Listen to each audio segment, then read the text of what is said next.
오늘은 기초를 놓을 때라는 제목으로 하나님의 말씀을 함께 나누겠습니다. 이제 에스라서는 바벨론 유수에서 고레스 칙령 이후에 돌아온 그 시기를 배경으로 하고 있습니다. 주전 538년 정도에 그들은 예루살렘으로 다시 돌아오게 되었죠.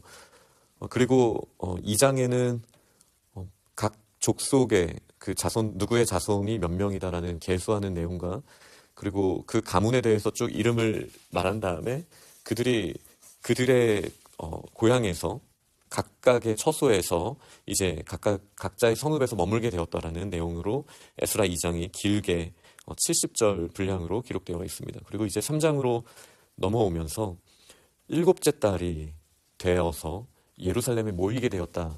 흩어져 살던 그들이 예루살렘에 모이게 되었다라고 이야기를 합니다.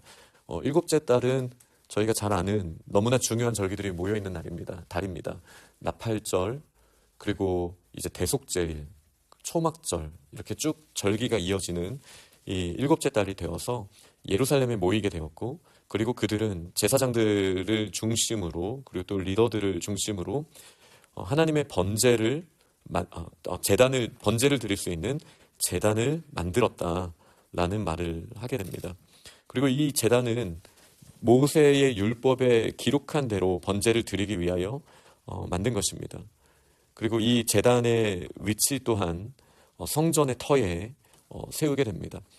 이렇게 예배가 다시 회복되는 그 과정에서 그들은 그냥 전혀 새로운 시작을 한 것이 아니라 모세의 율법에 기록한 대로, 그리고 아브라함이 여호와 이레 터전에서 제사를 드렸던 곳, 다윗이 제사를 아라우나의 타작마당에서 드렸던 곳, 그리고 솔로몬이 성전을 세웠던 그곳에 원래 제단이 있었던 그 자리에 이제 제단을 세웠다라는 사실을 저희가 볼 수 있습니다.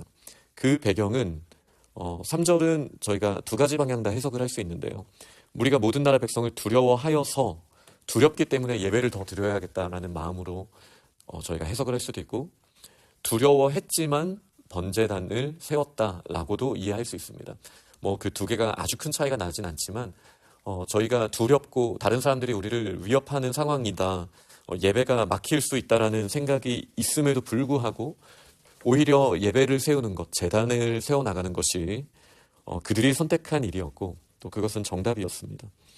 그리고 이 제단을 먼저 세운 이유는 아침 저녁으로 이들이 예배를 드리기 위해서였습니다. 특히 오늘 본문에는 번제라는 표현이 많이 나오는데 이 번제를 강조한 이유는 하나님 앞에 예배로 나아가며 무엇보다 날마다 헌신, 내가 하나님을 위한 삶을 삽니다라는 헌신의 고백이 이 번제에 있고, 또한 하나님의 은혜를 사모하는 마음이 들어있기 때문입니다. 그래서 척박한 땅에 돌아와서 바벨론과 어떻게 비교가 되겠어요? 어떤 인프라도 다 무너져 있는 이곳에 돌아와서 정말 맨 땅에 헤딩을 하는 것 같은 느낌이 들지만 그럼에도 불구하고 예배를 회복하면서 하나님, 내가 헌신하겠습니다, 나를 사용해 주세요라는 결단이 있을 수 있도록 먼저 제단을 세웠다, 원래 터 위에 제단을 세웠다라는 사실을 저희는 기억해야 합니다.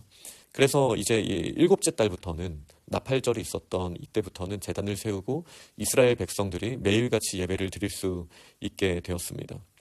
그들은 이 이후에 번제와 또 초하루와, 그러니까 매달 첫 열매를, 첫날을 하나님께 드리는 것과 거룩한 절기들, 그리고 번제를 여호와께 기쁘게 드리는 예물과 함께 또 하나님께 드리기 시작했다라는 것을 오늘 본문은 말하고 있습니다. 그러나 그때 여호와의 성전 지대는 아직 놓이지 못한 상황이었습니다. 그래서 이들은 적극적으로 이 일을 풀어가기 위해 노력합니다.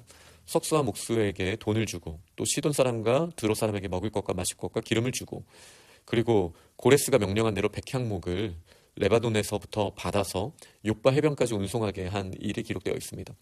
이 표현은 솔로몬이 성전을 건축할 때의 모습을 우리에게 떠올리게 하는 표현이기도 합니다.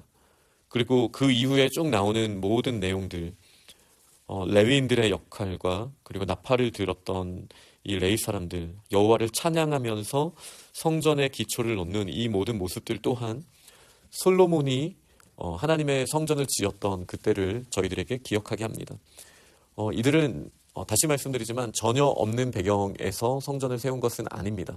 물론 눈으로 보기에는 전혀 없는 것처럼 보여지죠. 그러나 이미 그 안에 하나님이 이미 주신 법과 그리고 그 땅과 그리고 하나님께서 세워주신 설계도 같은 것이 이미 그들에게는 있었습니다. 그러니 저희는 이렇게 표현할 수 있는 거예요. 눈으로 보기에는 아무것도 없는 것처럼 보이지만 하나님의 약속은 이미 우리의 눈앞에 보이지 않는 믿음의 눈으로 봐야만 볼 수 있는 우리의 눈앞에 펼쳐져 있다는 사실을 저희는 붙들어야 합니다. 그렇게 믿음으로 붙들고 나아갈 때 저희는 나의 생각이나 나의 계획으로 하나님의 일들을 감당하는 것이 아니라 하나님의 약속을 기초해서 그 지대와 그리고 하나님이 허락하신 법률과 이 모든 것들을 붙들고 저희가 나아갈 수 있다는 사실을 알 수 있습니다. 그러나 이 성전의 기초를 놓을 때에 그들의 고백 가운데 특별히 제사장들과 레위 사람들과 나이 많은 족장들은 대성통곡을 하였다라고 12절은 이야기하고 있습니다. 이 또한 여러 가지로 저희가 해석을 할 수 있겠죠. 성경은 분명히 그들이 첫 성전을 본 사람들이었기 때문에 그렇기 때문에 대성통곡을 하였다라고 말을 합니다. 성전이 무너진 지는 한 50년 정도 된 것이죠.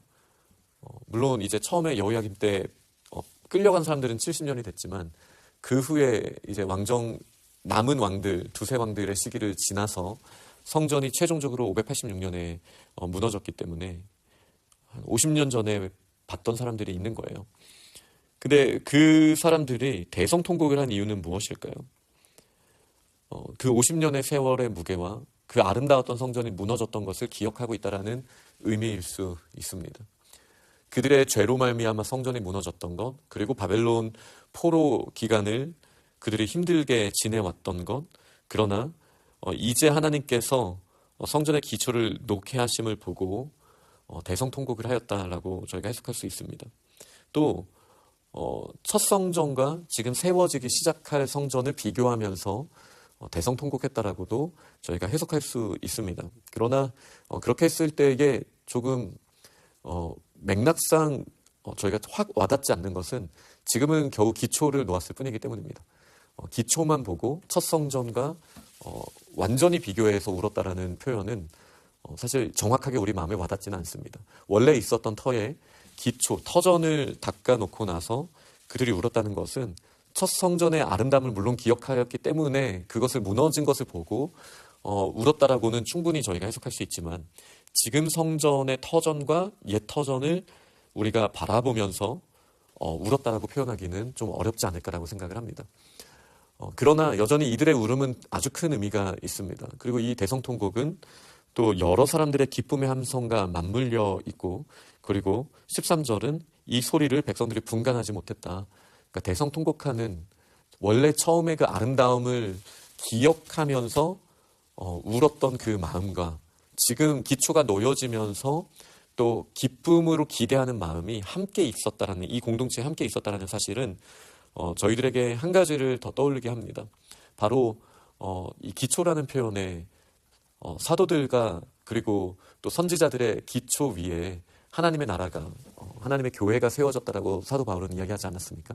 이 기초 위에 하나님이 세워주신다라는 것을 생각할 때에 저희가 선지자들과 그 사도들이 말씀을 선포하고 기록했던 그 기초를 기억하는 저희들이 그것이 제대로 이루어지지 않고 무너진 삶을 보면서 우리는 안타까움을 가져야 합니다.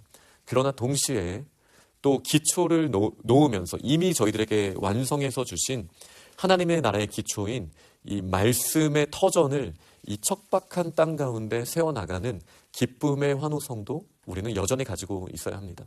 이 두 가지를 가지고 있을 때 나의 생각이나 나의 판단이 앞서서 하나님의 말씀보다 내 계획이 앞서지 않고 이전에 하나님께서 분명히 주셨던 그 기초를 우리가 잃어버렸던 시간을 기억함과 동시에 그리고 지금 그 기초를 우리 공동체에게 주시기를 원하시는 아버지의 마음을 기억하면서 기대하는 환호성까지도 같이 있는 모습이 우리 교회들에게 하나님께서 정말로 원하시는 모습이다.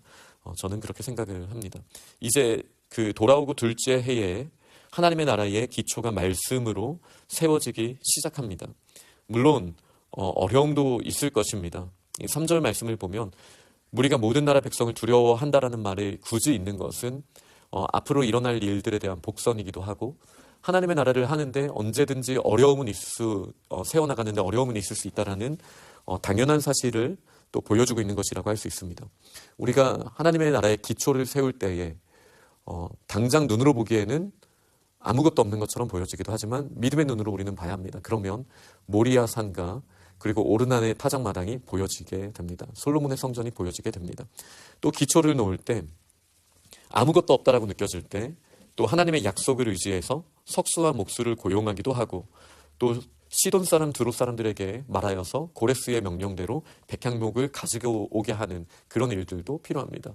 그러나 무엇보다 번제단을 세워서 하나님과의 관계를 회복하고 우리의 헌신을 날마다 결단하는 과정들도 필요합니다. 그리고 그렇게 기초를 놓기 시작할 때 결국은 하나님께서 세우시는 아름다운 교회가 말씀 위에 세워지게 될 줄 믿습니다. 그렇게 우리가 매일의 삶 가운데에도 하나님의 나라를 세워나가는 그 사명을 받은 저희가 말씀을 기초로 아름다운 하나님의 나라를 꿈꾸며 때로는 대성통곡하는 일들도 있지만 기쁜 함성으로 하나님의 나라를 아름답게 세워나갈 수 있기를 간절히 축원합니다. 아멘.